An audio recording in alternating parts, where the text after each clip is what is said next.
Hey friends, Leigh Brown here, and welcome back to My Kitchen, My Rules. I don't know about y'all, but sometimes it's hot outside and that can affect your, opinion on things. And that's when you just need to get a big old cup. Mine is from the Fayetteville Woodpeckers, and it's the baseball team, and I miss baseball more than y'all can even possibly imagine. So because it's been hot and miserable outside, let's get some cat head honeysuckle vodka.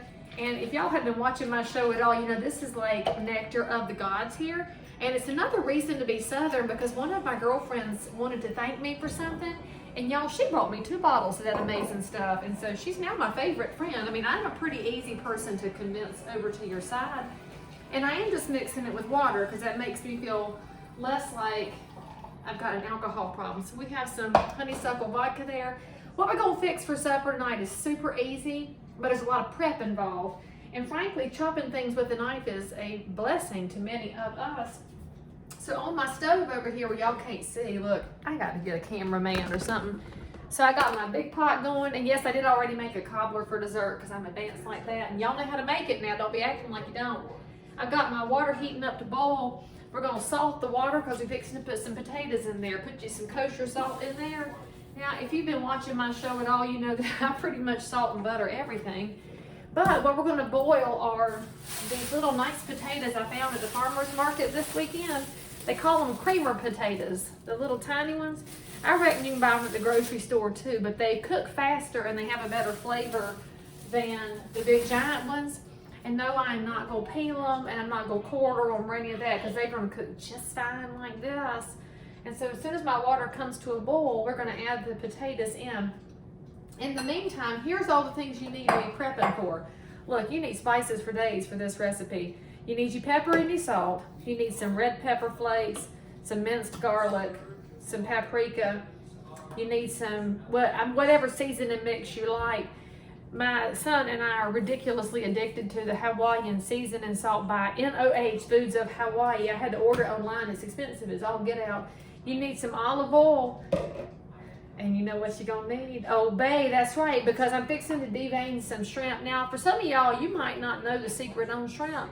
Look, if it comes to you at a restaurant and you see that black line on it, you need to send it right directly back to the kitchen because it has not been deveined.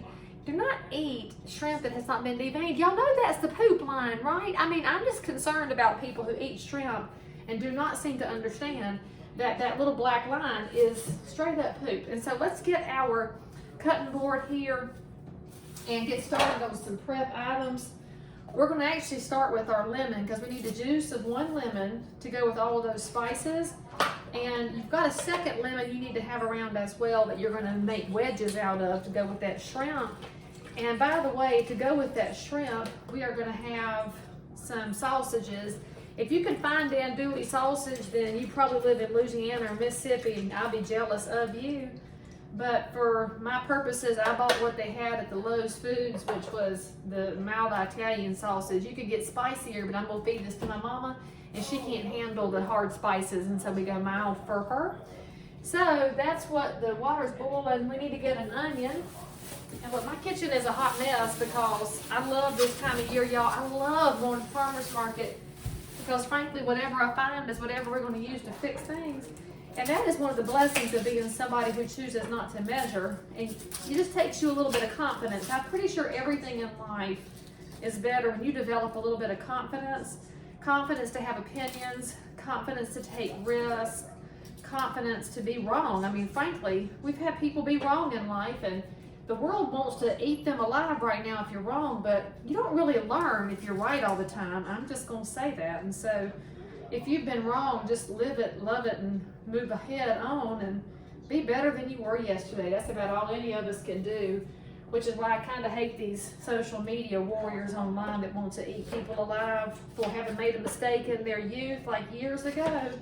I mean, for heaven's sakes, I think most of y'all like me, y'all are glad there were not digital cameras back in the day when we were in high school and college. Of course, I was such a goody two-shoes in high school that there's nothing anybody could have found out about me. But when I went off to college, it was like I discovered the world. But you know, our young people now have everything memorialized forever, and that's just not reasonable, friends. But anyway, I'm memorializing my supper this evening like y'all are interested in it. We're just cutting up a white onion. You don't have to make big cuts. You don't have to make small cuts. You have the freedom on this recipe to cut it how you wish. I'm going for the medium-sized cuts so that the children will eat it, because they don't like giant chunks of onion, but I don't want it to be so small that I can't look at it on the sheet pan. You know what I mean? You like to see where your onions are at, so you can make choices, you see. All right, so we've rough cut that onion. We've juiced our lemon. Still waiting that water to boil. It's slow. And then you need some peppers. Now, I would have used a green pepper if I'd have had one, but I did not. So we're going to have orange because it's pretty. See? You need colors in your life, friends. Color is good. So we're going to slice up the orange bell, and then we're going to slice up a red bell and a yellow bell, because that's what I had. And frankly, life is boring when you don't have color in it. So get some color in it. Think about how big Technicolor was when it came out. Do y'all know the first movie that had Technicolor? You should, right? That was The Wizard of Oz. It was like, apparently I heard, you know, I wasn't there at the time, although I know I act like I'm older than I am. But people were amazed by it, just amazed. So let's cut our pepper up here. Now, if you're nervous about red bell and yellow bell and orange and you don't know what the flavor is, they're not a whole lot different from each other. That's a secret sauce of peppers. But let's get the seeds out of the middle and this little white rind spine thing that's in it. Don't really know the purpose of that. Again, you're not doing a fine dice here, you're just doing a rough cut. Because frankly, you would like to taste this when you get it off that sheet pan. It'll hold its shape better in the oven. And then while we're doing that, oops, I dropped the piece on the floor. There we go. I won't eat that one just because I know that makes some of y'all nervous that I pick things up off the floor. Like y'all don't do it in your own house. Okay. I'm sure you're perfect. It's good. I don't need to be. That would be so boring. Holy smokes. So I don't know what else y'all did today, but we fixed homemade ice cream earlier. We're going to have that for dessert with this cobbler. And now you're thinking, Leigh, I want to come to your house. And you're welcome to come ahead on sometime, as long as you give us fair warning, because you know you should always warn somebody when you're going to show up on them. Which is kind of funny. I say that as a realtor, where we tell people to go knock on doors and surprise people, but you know, generally it's during daylight hours. It shouldn't be that scary. All right, there's 2 of my peppers, and let's cut the third one. Water's still not boiling. I feel like I had ought to stare at it, because they say a watched pot never boils. I'm beginning to think it's an unwatched pot that does not boil. And I'm trying to get this where y'all can watch me cut, because I've heard y'all are interested in that, although I don't understand it, because you probably have a knife in your house. And you probably know how to cut things. And if you don't, then I don't know why you're watching this if you don't cook. Although maybe you're just watching this because you feel like it's going to inspire you. I did talk to one of my past real estate clients, and she said cooking is not her forte. But by watching my channel, she had gotten some ideas. And that made my heart glad, because I try to just share the easy things in life. Not everything has to be all Martha Stewart and what was that woman's name? Julia Child. Y'all remember watching her with her French accent? My daughter got introduced to her here recently because we were watching Mrs. Doubtfire, and I had forgotten that there was a cameo by Julia Child in that. Y'all remember that little scene? And she was also in The Money Pit. I made my children watch that too, because we have had some more time over here during the stay-at-home orders. And if you remember that scene in The Money Pit where Tom Hanks and Shelley Long were trying to fix up that house, and the TV had Julia Child on it in the kitchen, and it caught fire. It's hilarious to me, but wasn't as hilarious to my children. They did not find it to be as amusing, but it's all right. But if you are a young person who does not understand why realtors talk about the old times, go back and watch The Money Pit. Y'all, that realtor in it has an MLS book. I don't know if y'all remember that. I remember the MLS book because it was on its way out as I was coming into real estate. And I kind of miss it. I loved controlling information because I like being in control of things.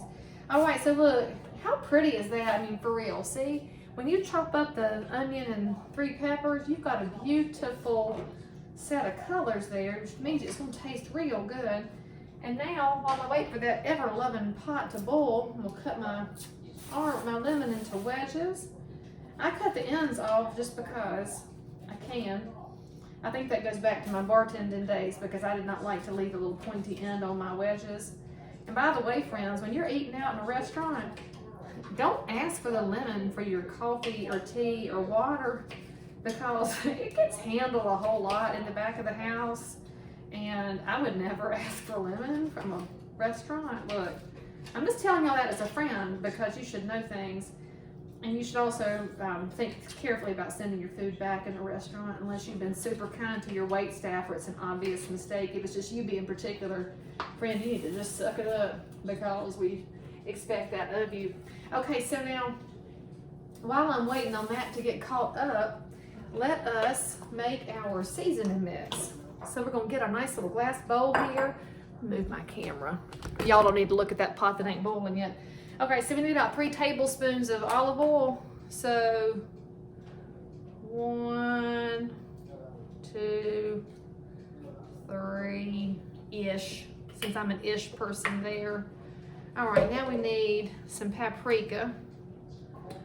We're gonna need enough to look at, which I think in the real world would be about a teaspoon or a little bit less than a teaspoon. And if you wanna know how I'm measuring it, I like how it looks. See, look how pretty it is. It made a skin on top of my oil. Okay, now we are gonna add in some Old Bay. I'm gonna open up the spoon side. You need about 3 tablespoons worth of Old Bay. And I can't open that with my hand, so let's wedge it open with a knife. All right. I'm pretty sure that my son would eat this straight if I would let him, because we love some Old Bay seasoning. And in fact, if you are on Twitter at all, you need to follow Jimmy Seafood up in Maryland. Obviously, they sell a lot of crab, and they're freaking hilarious. I love them. But every time I see Old Bay, I think of Jimmy Seafood in Maryland. It makes me want to go up there. And then let's add some red pepper flakes, and we'll do a few shakes of them. Now, this depends on how much heat you want in your food. So I'm going to go light this time because of my mother who's eating with us. And then we're going to add in some pepper, not a bunch, just a little bit, because we've already got the red pepper flakes, just a few squirts of that. We need about a tablespoon's worth of minced garlic, which will be, I don't know, about 12 shakes. I haven't been counting. So I'm gonna look at it, gather up on the top of my thing there. What did I leave out? Red pepper, paprika. Oh, my seasoning mix. So use about, I don't know, tablespoon, maybe a little more. It's got salt in it, so I'm not gonna put a whole bunch of extra kosher salt in with that. And then we're gonna add in the juice from our 1 lemon. And let me get me something to mix that up with. As I'm watching it, just talking at the same time is making me forget what I have put in here. So mix that up. I think you could put this on a salad and it would make a salad taste less like rabbit food and more like desirable things. So let's mix that up. And let's just set that to the side. The water's just about to boil. As soon as it boils, we're gonna throw in a pound of those little tiny potatoes. And then we're gonna add in some corn. So I got some corn at the farmer's market, and it ain't from North Carolina. Ours isn't ready yet. But some of those people come up from Georgia and South Carolina, which is why I like the big regional farmer's market. And so I took 4 ears and I have halved them. They've already been husked and sealed, so they're ready to roll. So after our potatoes boil a little bit, we're gonna throw in the corn with it. And so I'll just circle back with y'all in just a minute. We've already made our seasoning. We got our vegetables chopped.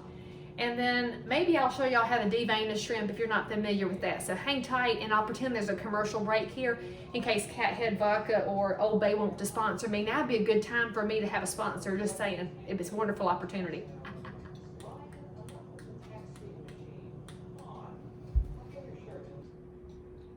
Okay, so while our potatoes are boiling over there, it takes them about 8 minutes to get where you want.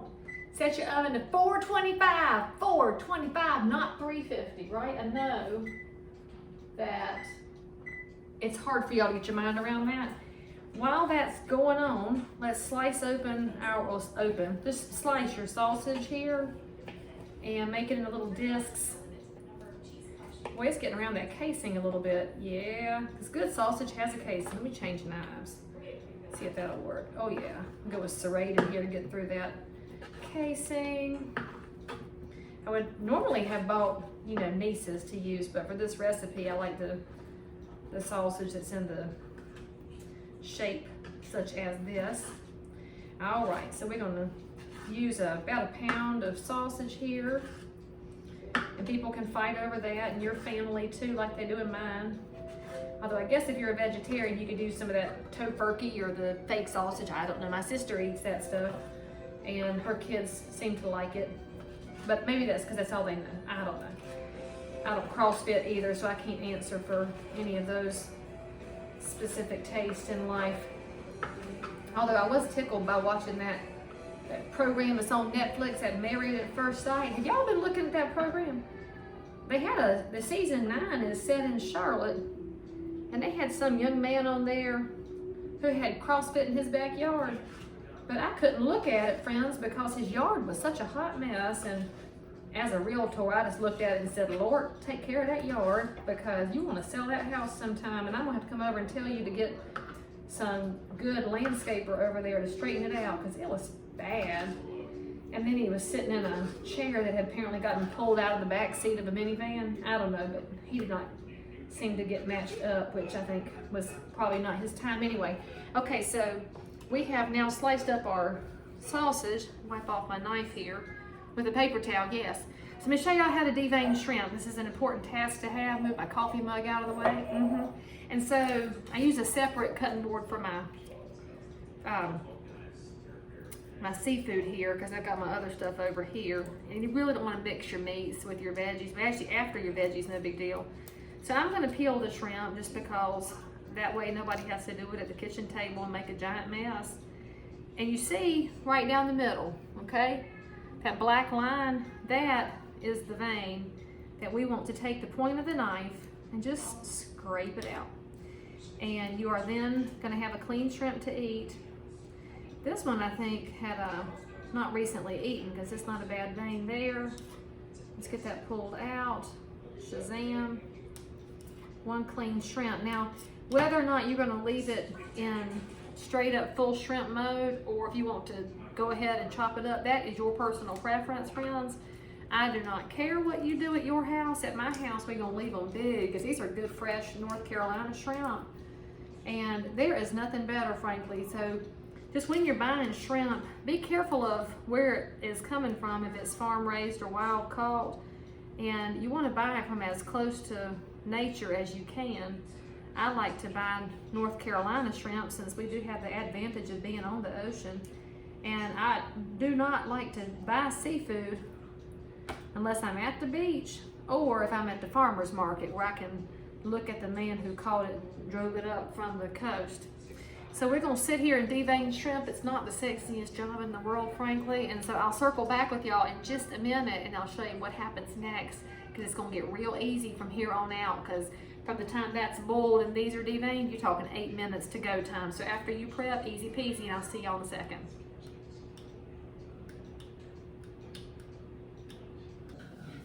Okay, so now we've got our potatoes tender, and the corn's been cooking with them for 5 or 6 minutes or so.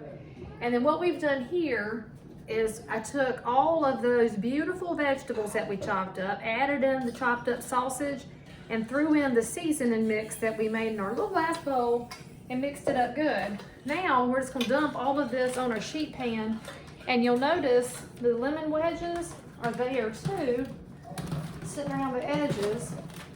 And if you're thinking to yourself, well, Leigh, this looks a little bit like a low country boil. Well, extra credit, friends, you figured out it's kind of like a low country boil, because we're boiling some and baking some. This is what you can do in your house if you don't have a sawhorse and a whole bunch of newspaper laying around.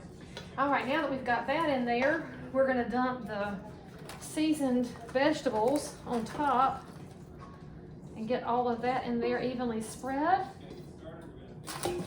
And then try and shove around the seasoned vegetables and mix on top of all of your potatoes and corn, so that everything's got some of the flavor and a little bit of the oil on it, so it'll cook good. Oh, if y'all could smell this, you'd be dying right now, frankly.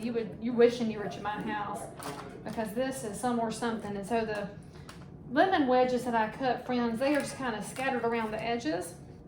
And now we're gonna throw this in the oven at 425 degrees for 8 minutes. And that's step one, is this big, oh look, y'all wanna look at it again? Oh, I know, it's amazing. And then we're gonna put this in at 425. All right, set that timer for 8 minutes. Now while that's cooking, I want you to put that nicely deveined shrimp that you have, 1 pound of shrimp. And what we're gonna do is let it sit for a minute while that stuff's in there. Put a little bit of olive oil on top so it'll be ready to cook. And a little bit of paprika. Again, this is as much as you want, so I'm gonna say that's probably half a teaspoon's worth. And then because you know you can never use too much Old Bay, put in another, oh that was a lot. Well, we don't like Old Bay in that one. Woo Lord. So a tablespoon would be about the right amount. I put 2 in, so good thing my family loves Old Bay.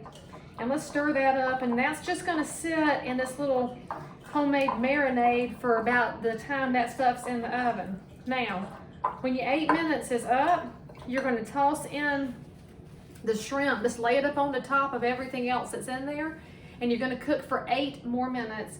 And then y'all, just wait. It's stinking good, and your house will smell good, and it will taste really good. And then if you have a cobbler for dessert, I mean, you'll be the hero of your family. So enjoy it and just wait for the finale. Check this out. Okay, so it's that time. You ready for the big reveal? Oh my gosh, y'all, so this is amazing. So of course what we did was, at the 8 minute mark, toss the shrimp on the top. This is your supper. That'll feed an army. And then you also have some for lunch the next day. And it's relatively healthy. So go to the farmer's market, get some colorful food, and enjoy the heck out of it. And subscribe for more, and I'll see you next time.